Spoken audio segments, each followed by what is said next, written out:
Vin, we had a pretty long break there. I was able to eat. I was able to eat a snack. I had an apple and a pretzel. Who said that was allowed? Well, nobody did. When did that happen? Nobody said it was allowed, but I took the opportunity. Stuck it in there. So we're entering round 5. So we're hitting the the cap here on what top 8 might start forming into, and where you might be able to see maybe something that's not Amethyst this round. I don't know. I don't make the rules, guys. Yeah, I mean, it seems as though that is kind of the dominant force of the events thus far, at least what we've seen. We'll see how it bears out. Like you said, we're going to actually get our top 8 in short order. It's this round and next round, so we're coming down to it. Yeah, and quickly, we're working on a graphic for this, but it looks like the most played deck in the event is Ruby Amethyst at 8. And then there are Ruby Emerald Evasives at 6. And then we have a couple at 5, which is the Amber Emerald, the Amethyst Steel, and everything else is kind of trickling off in like 3 2s and 1. So there's it'll be cool to see the full graphic. Now there's the list I'm looking at is short. I think it's even longer than that, so there might be more. But it's pretty cool. It's pretty cool to see. Now, ironically, that we have not seen, Ruby Amethyst on stream yet. They'd been dodging the cameras. So is that what you expected coming in, Dan? Not to cut you off, but were you anticipating that would be the primary thing? Yeah, I mean, 2 weeks in a row, it's the most dominant deck on online play. Seeing the most games played and stuff like that. Now, there could be a whole lot of, I'm playing this or playing against this, so I'm still testing it, so I understand the matchup and things like that. But yeah, there was a lot of reason to believe that would be the most popular deck. So. Absolutely. I mean, it's definitely a lot of people showed up and decided that was going to be it. But we also have something interesting that I don't think the stream can see yet. The stream cannot see this yet, but we have 2 never before rare seen playmats, which is not true at all. But they are very hard to get, apparently. That is true. From experience, I can confirm. Yeah. There is a chance that we had already seen this Maleficent player on screen. I do not know about. We have a Maui sighting, so we'll have to see what we end up getting here. I'm waiting to hear the player names so we can unlock the deck list and have some fun with it. But let's see, table 4. All right, so we go. This is shout out to table 4 as we approach the information. If it'll let me have it, I don't know why it's not letting me have it, guys. Players in the meantime are just getting set up for anybody. Hold on. We have to have a shout out. Oh, what do we got? So Just Ink It. Brad Weaver is sitting right now on table 4. I believe he is the Maui playmat. And he's an old friend from Transformers. So shout out to Brad. We will not be biased, I promise. All right. So Brad, what's Brad playing today? Yeah, I'm getting kind of a peek as they're shuffling, but Brad is playing Ruby Emerald. So Ruby Emerald Evasives. That is something new on stream, so that's exciting. And then Brooks, I'm pretty sure we saw Brooks earlier. So let me bring up Brad's deck here. This way we'll have it. And then I'll grab Brooks' deck again. Are we in Mulligans already here? We are in the process and switching over. I see now everybody should be seeing what we're seeing. Cool. And I'm pretty excited to see how the Evasives deck does, because it is something that I feel like has grown in popularity more recently. Obviously, it's been around, but I feel like it's waxing at the moment. Like it's growing at this stage. I mean, it's absolutely the best budget deck I think you can build. It just causes lots of issues for all sorts of type of control decks, and basically making them particularly have to spend their removal in a different way. It has the ability to remove Rafikis and Mauis and Zeuses and all of those rush characters kind of like from the equation. So when you start leaving uninkable cards in your opponent's hand and they're not getting the uses out of them, it just makes their matchup a lot more difficult. And it's a pretty cheap deck to build, which is always nice. Yep. So in particular, we do have Brooks here. We didn't have his list earlier, but I do have it now. It is quite interesting. We have the Mickey Broom combo in here. We have the Hans, we have the Elsas, the Ursulas, the Tinks. It's a pretty standard list. I don't think there's anything too shocking. I didn't remember seeing anything too crazy earlier. And then for Brad, that didn't work. I got to bring up another list. Quick one more gain from Brad here. Brad gets on the board early. Yep. And the LeFou to untap or ready, the Duke. Oh, okay. That feels like it's kind of early, but I guess if you want to get out to an early start, like I don't know if you need that thing on 2 to protect the Duke, especially since it's need to fire the cannons right now. I would probably just look at it as if I didn't have a 2-cost play, I guess I want to pressure the board. I just want to play this play. Yeah. So Brad is a pretty stock green-red evasive decks. He does have 3 copies of Beast's Wolfsbane in his list, which I'm a huge fan of.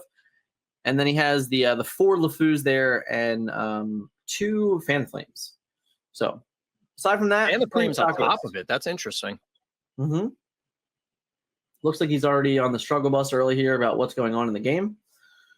Looks like a 1 more gain here going up to 2. Yeah, it looks like he was trying to figure out what he was going to do with his inkwell. Wait, did he not ink that turn? I guess not. It looked like he had plenty of cards to ink. Yeah. Interesting. He just drew another uninkable, so... maybe not. Maybe he has 2 Genie, 2 Mothers Know Best, a Cusco, and I can't figure out that last card in his hand. That last card looked like a Cheshire Cat, but it's also like I'm squinting at 10% of the art. So Brad ticks up to 3 lore here and decides to not ink again. Wow, that's a wow. One of the cards is at least oof. Yeah, I think I just would have inked the Cheshire Cat by now and just moved forward. Even I understand wanting to be like ink into Cat, but at the same time, if you have all those other cards, you need to get to them at some point and before turn infinite. Especially when you're playing against Steel anyway, and they can just easily smash the Cat. It's just not as effective anymore. So, and he already has like an onboard presence. So we'll have to see if he can come back from his 2 missed inks. Yep. So we do get another lore on the board. We're at 4. But this is not an enormous amount of pressure, so our Steel Amethyst player is able to kind of do whatever they want. They very much can just take this time, continue to draw their, draw out, easily set up their end game, feel pretty comfortable about the game. They do get on the board here, get some more lore. We get another broadside there, 45 cannons.deck, thanks to 4-cost hook. Right. Hey, man, it's a good combo. Yeah, it's pretty good. So 4-2 on the lore count here. All right, so what do we pick up? Do we pick up an inkable? Are we feeling better about ourselves? That feels like that's not an inkable. I don't think so. That's a Mother Knows Best, I think. That is definitely a Mother Knows Best. Sadly, I would be... Oh, is that a nut? That's just rough. Yeah, that's just... I mean, take a look here. I don't have an exact count, so I'm going to have to do the math for his deck. Never do math on stream. I've learned that the hard way. So we do get a quest to go up to 6. And it looks like Hook is going to eat the Cat. It's actually, this is just a really bad hand. He only has 14 uninkables. So the fact that his entire hand is consumed of uninkables is... He only has 14 uninkables and he has 35 in his hand right now. Yeah. It's like, I don't know what else to say. That is a rough patch for sure.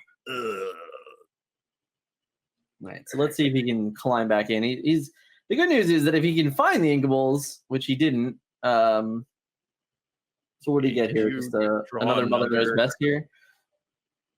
Because I thought they were Mother's Knows Best earlier. I actually think they're Beast Wolfsbanes now that were in his deck. See, this feels like a play that I don't think you can afford to make. I think you just kind of agree. You just have to row and just get to your 5-cost characters and just be in better position. Because now you're just so far behind in the game. The Lord total at this point, that doesn't feel good either. I mean, I guess a card's a card. Don't get me wrong. You could have just waited and trade it for a Maleficent if you wanted to and get some more lore this turn. But yeah, I don't know. I This is agree gonna with be you that really I think tough. going for the 5s would have been better. You can get some big swings since it's Cuzco. I think you just needed to keep inking just to put yourself in a better position. Like Yeah. knowing that you have 2 genies, you know, knowing that you have Cuscos and things like that to get back in lore, you would have had the ability to catch up. But to go this many turns without taking anything, like even there, he could have inked Hans and chose not to. There could be a level of tilt creeping in where it's I've now gone how many turns, and because I know I've been in that position where it's just all right, I can't win. You just start frustrating yourself. I don't know if that's actually the case, but it's entirely possible.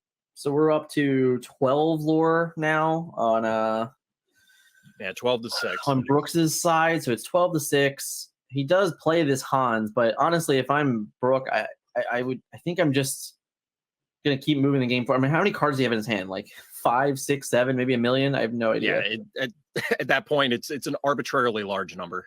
Right. So he's just gonna keep drawing cards. He has more than enough to find a smash. I mean, he doesn't even need it, in all honesty. Like just playing Tinkerbell here is great. I would just, and now like even your Maleficents just threaten a kill for this Hans regardless. So you just get to really move the game forward. There's a level of as our Let me pick up 2 more lore here. Yep, just did. Move to 10. All right, so we're at 10 now. I got confused on the mat myself. Yeah, All right. Yep, He reveals on to the next one. His royal flush of Uninkables. Given how quick that game 1 was, I think there's very much an element of, and I think you mentioned it earlier in some of the other games, kind of take a breath, reassess. You don't need to, like, that game took almost no time. Yeah, it was less than 10 minutes. In all honesty, it's one of those where I would take a little bit extra time here, pile shuffle my cards, and understand that my opponent still has to beat me once. So you still have 2 opportunities to get back in the game. You know, you've made it this far. You know what your deck is capable of. You know, we're sitting on table 3 or 4, I believe. Like, you're doing well in the event. You just have to kind of just put that one behind you and move forward. Absolutely, yeah. You don't want to linger on it because the psychological element is going to play in, and you start second guessing every play you're going to make, and then it leads to bad decisions. Yeah. And for there, it's like you said, like having that many uninkables, I think any card I would have drew would have just been an Inkwell, knowing that I have this whole end game to play. And I'm not certain like what his motive was for not doing that. I think there might have been an element of, because he had the cat, I believe, early on and said, well, I just need 1 more inkable, so I'm not going to ink on turn 2. I disagree with not inking the cat, but I understand. And then once he committed to that line, I think it was just, I'm already in this far, I'm going to keep doing it, maybe. Right. But yeah, it's possible. I'm with you that I think that played into, you had more options if you had just burned them. Right. But that is game 1 and behind us. I'm curious. It looks like he may have told his opponent to go first. Interesting. That is, in fact, a bold move. All I know is if I have any uninkables in my hand right now, I'm getting rid of all of them. Yeah, I can see that. I can see that. Just get out of here. I'll be happy with what I have. That looks like 4 going back. All right.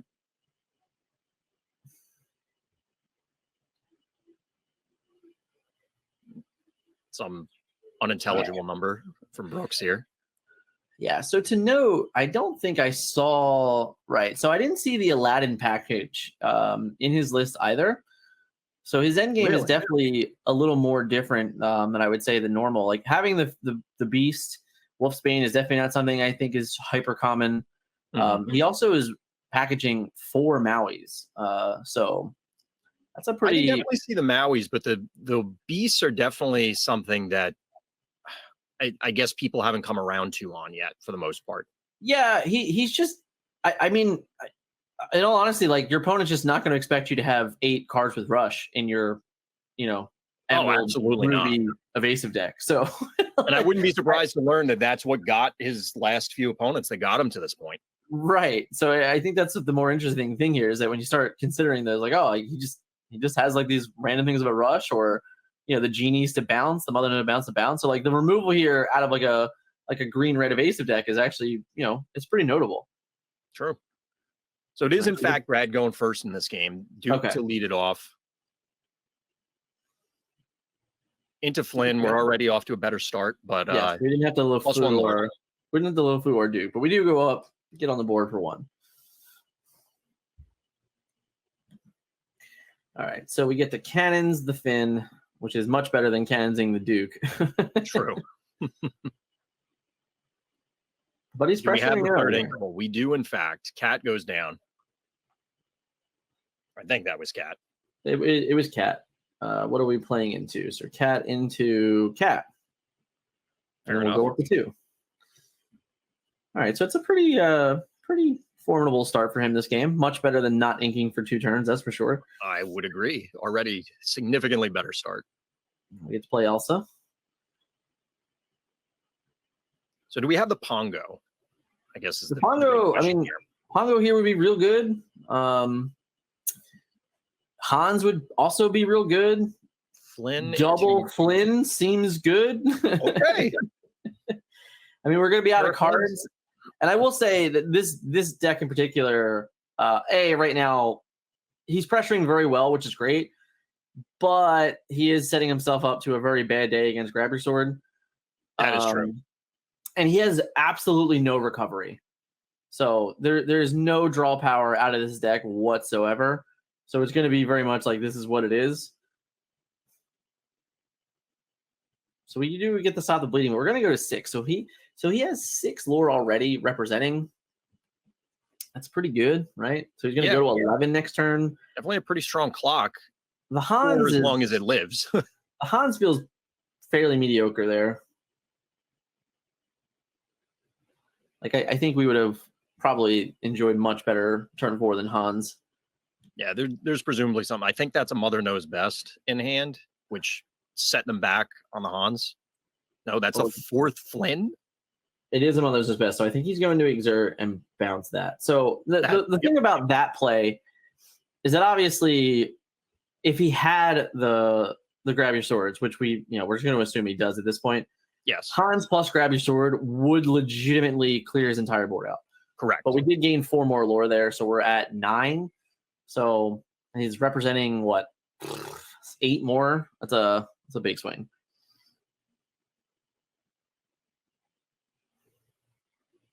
Yeah, setting back the tempo with the bounce on the Hans is pretty significant. I'm curious what the follow-up is here on turn 5. And we don't have a Grab Your Swords? Question mark? We do not have a Grab Your Swords. So we get the cannons of Flynn. It does help slow the clock, but all right, so he drops him down, but he still gets to go to 13. Now, granted, Brad is, he's drawing and he only has 4 resources. So again, if he draws like a 5 cost or 6 cost or anything like that, it's not going to be the best draw ever. Which I think he just drew Genie. I think you're right. So he doesn't get to do anything crazy, but he does. What do we get? 4 more there. We go up to 13. Yep. So he's pressuring the game very, very well. But if he doesn't have a way to finish the game, and he honestly, if he just gives time to steal Amethyst here, it's going to be a hard one to get past. Absolutely. Now that isn't to say that Brad is completely out of options. There are definitely things that can be drawn, but like you said a minute ago, it looks like whatever they drew on that turn is both uninkable or they don't want to ink it. Right. They were unplayable right now. Like they're not able to get to 5 resources, which, for the deck in general, that hits Beast, that hits Goofy, that hits Cusco, that hits Maui, and then obviously you go further than that, it's Tigger and Genie. So that's a Tinkerbell. Tinkerbell's good. So who are we? Are we just getting rid of our Cheshire Cat here now? We're actually going to take the card, and we got rid of a Hans. Okay. I guess this is fine. He gets to stick around. He gets to then take out Cheshire Cat next turn. Exactly. That way you don't have to send Tink into it. Right. Yeah, you don't want to lose that one. And the race is not ideal, so we are sitting at 14-0 now. Looks like 13 to me, but I might have missed one. Yeah, I believe that's. So we go to 15 with the cat, and we get a Pongo. Now the problem here is he still has one card in his hand. All right, yeah, he's just identifying that. So the Pongo can still get hit by that tank. I assume that's where you were going with it. Well, it can be hit by the ability, but it also means he's trading his tank with the Cheshire Cat. I don't know if he wants to do that. Also true. So, this might just be 15 friends. Just casting friends. That's interesting. I wonder what he was looking for to not. You have to find really specific things there, right? Well, what exactly are you thinking of? That since I don't know what's up in front. I just think I would have. I think I just would have sung potentially. Like if you were gonna play friends this turn, it means you just didn't have answers. But I would rather have just tapped the hook and just got more answers. Because even in this world now, you could have tapped hook, drew your cards, and then you could have used Tink to take out Cheshire, do 2 damage to Pongo, and then play Grab Your Swords. And you would at least his board would be clear, and then you can kind of just try and get to the next turn. Yeah. But now he didn't he limited himself on his draws, and that's the problem. I'd agree. I thought I saw Grab Your Swords as I think he did get one, but now he has to tap Tinkerbell to play it, right? Oh, we're gonna get the attack, right? So he challenges here. He does 2 damage. I mean, if he has a Fire the Cans or something, I think it's okay, but he just doesn't. So it's a quest for 1 there. Yeah, so he gets on the board and gets the 1. So it's 15-1, but Pongo's representing 2 more. And we're still on 4 resources, right? Yeah. He draws a Cusco, I think? Another one. It looked like Genie. I thought it was Cusco, but regardless, I don't think it's a card he can play. So up to 17 here. So it is getting to that point of the game. Well, right now, honestly, letting him get to 17, Cusco alone just wins the game. Exactly. So there is the Grab the Swords, and you were absolutely right. The tempo loss on missing that turn, because that Pongo could have been gone already. Right. If he was gone, then you have more time. But now it's literally just draw a card that can be inked, ink my card, and play Cusco, and the game is over. He has no way to answer this card whatsoever. And he's also out of cards on top of that, so he's even further behind. But that's legitimately the game right there. I heard that Cusco guy seems all right. He's a good card. Just double checking the text here. I don't blame anyone for doing it. He's but, I lose to this, right? it probably says it's not going to end well for you. yeah, it's not the best position.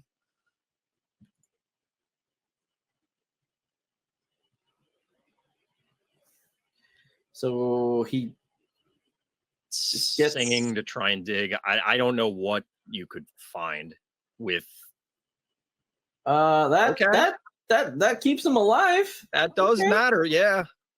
It keeps him alive. Gets the draw on the card. Did he end up playing 2 friends there? Yeah, there were 2 friends played. One off a hook and one off Elsa. Okay. All right. Well, that was interesting. So does Brad have the follow-up? You don't need a whole lot, but it does have to be. Yeah. Right. Get my 3 lore. Yep. Step 1. Step 2. Oh, that's pretty good. That seems all right. That's pretty good. Yep. That's not bad. Let's see how good our draws have been. Because now we need double Grab Your Sword or bust. Yeah, exactly. I mean, I can't think of anything else that's going to interact. Played one, so there's only so many copies left. Yeah. All right. So we get to go to a Swift Game 3. So what do we have here? We have 28 minutes left on the clock. So plenty of clock left. So we don't have to really worry about any of those things. But right there, we saw the polar opposite. That's how red-green evasives is supposed to work. Yes, exactly. And I think it is also going back to the potential psychological threat from game one that it feels good to get out of that scenario where is my tournament going to end here because my deck crapped its pants? Yeah. Like you just walk out of it. You know, that was a pretty clean win for him. Yep. Can't really be too angry with that, but it's definitely frustrating to go from one to the other. You know, you just kind of have to hope that your deck just, you know, is at least average. Yeah. Yeah, you absolutely got to, just like game one, shake it off going to game three. It's like, all right, it's now a best of one. Right. As I said, like at the end of the day, your opponent still had to beat you another time. So you weren't out of the match. You shake off the really tough loss in game one and then move forward. Exactly. And I do assume that we'll have Amber Steel on the play this one, or Amethyst Steel. Yeah, I have to imagine that would be the case. It would be very strange to see otherwise, but. All right, so I do love the Maleficent playmat. It's very nice. I've mentioned this offline, but I've thought about getting it as a gift for non-card gaming people because they love Disney, and it would probably look very nice in a frame. Well, the good news is, or the bad news is, it's very hard to find. So I don't think you're gonna be able to do that. Yeah, that may have to wait a little while. There's more playmats coming in soon. Don't worry. Yes. So pretty big mulligans here. 4 cards. 4 cards and 4 cards, I think. All right. Or 3 cards, maybe. I got confused. Yeah, we'll see.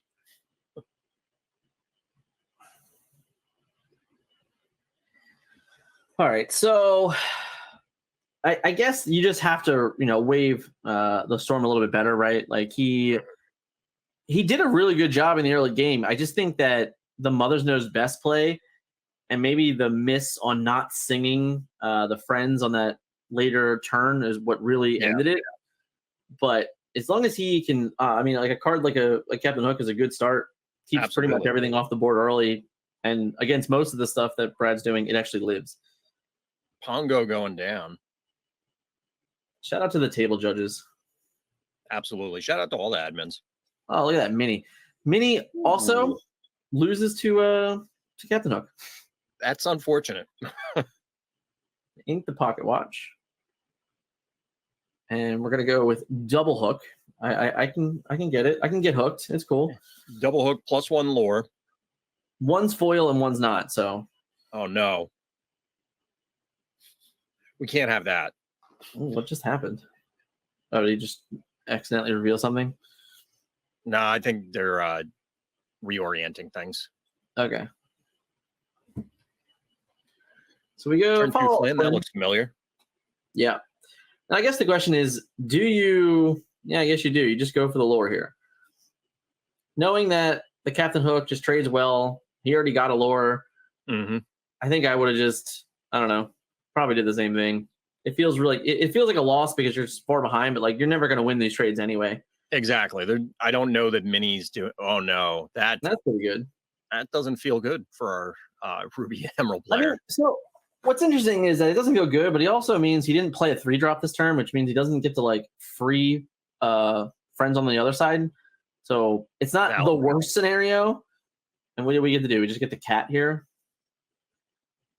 I mean, the problem is that like all of your cards are just trading so unfavorably right now. That's exactly what I was going to say. Is anything that it doesn't have evasive is just getting thrown in a wood chipper.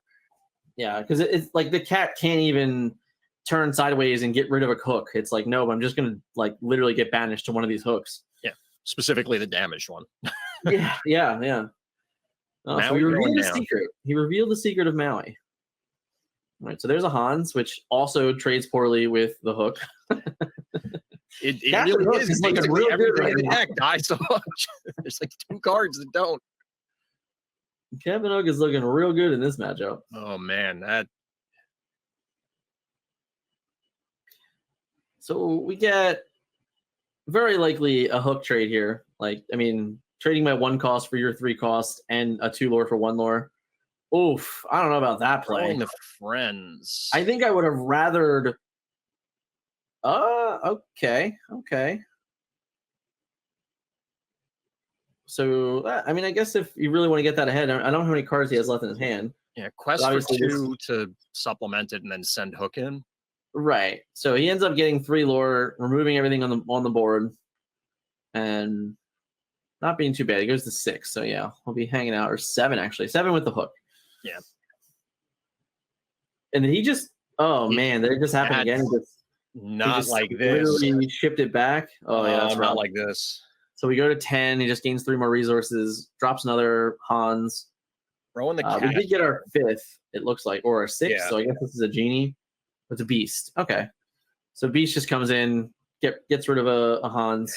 Slows things down, but that's still not the position you want to be in for obvious reasons. Right. I mean, it looks like he has several more beasts and several more Cuscos. But yeah, like this is like the Hans being able to just quest, get rid of the beast, and then follow up. Like, so now we go to what, 13? And then we get a Jafar, which is just 2 lore at this point, I think. Yeah, the rest of it almost doesn't matter. Right. It looks like he picked up a genie, but I don't know that he has the ink for it. I agree. So this is a 2nd beast. All right. So at least this one doesn't die to the Hans for nothing. That's helpful. It's going to die to the Hook, but yes. Sure. All right. So that's all we get. We get to draw another card. Oof. Oh, okay. No. And we just lore for 3. So we go to 16. We're still not representing lethal here, though. True, but there's only so many. Oh, did we draw an inkable? Maybe. Or do we just Genie the answer? I mean, Genie is a so he did ink something there. I think it might have been LeFou or Fan the Flames. Yeah. So he gets the bounce Jafar, which is fine. But he's still it's still the same clock. Because like Hook still just gets the quest here, go to 17, and then we just get to play, whatever we have left. We'll just do another Jafar. It's fine. Yep. He was already putting his card away. He's like, yeah, he knew that was happening. All right, so we go the to obvious 7. way. Yeah, he goes to 17 on the lore, pressuring the game very, very well. Unfortunately, I'm not sure how many more answers we're going to have. So we exert to bounce. All right, so we Mother's Knows Best to bounce Jafar, and then we're going to play Cusco. Yeah, so he just plays Cusco.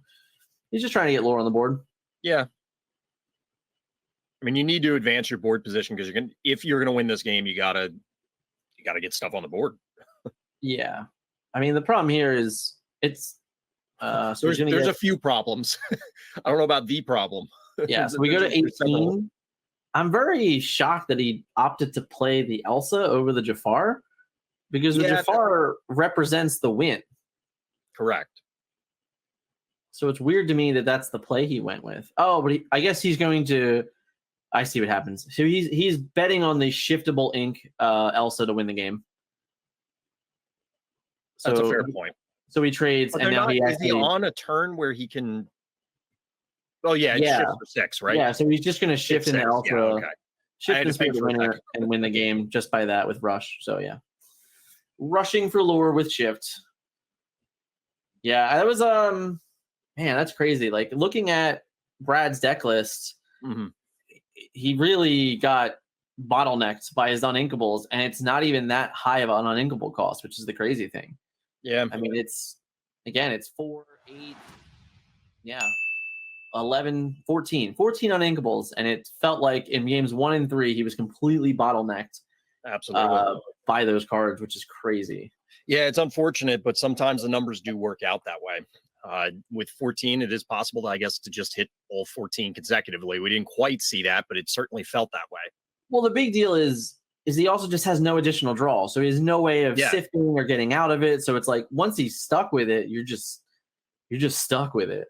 Absolutely, it's a rough way to end up losing the round, but sometimes that happens. Yeah, unfortunate cookie crumbles that way every now and then. But we did get to see Brooks there going. I can't see the exact standings, but he has to be in very good position to make top 8. So that was a pretty core round. Losing and winning in round 5 is the difference of a top 8 in most cases. Absolutely. So we'll have to see how the rest of it plays out. There's currently 17 minutes left in the round. Lots to be reported. I can't see anything, unfortunately, but we will. We're hoping to have a full meta breakdown shortly, and we're going to have a wonderful announcement before the top 8. So definitely be ready for that. A little bit of secrets getting ready to be revealed by PPG, but awesome round for round 5. Round has 17 minutes left in the round. We will be back for round 6, and then, of course, the top 8. Thank you guys, and we'll see you guys soon.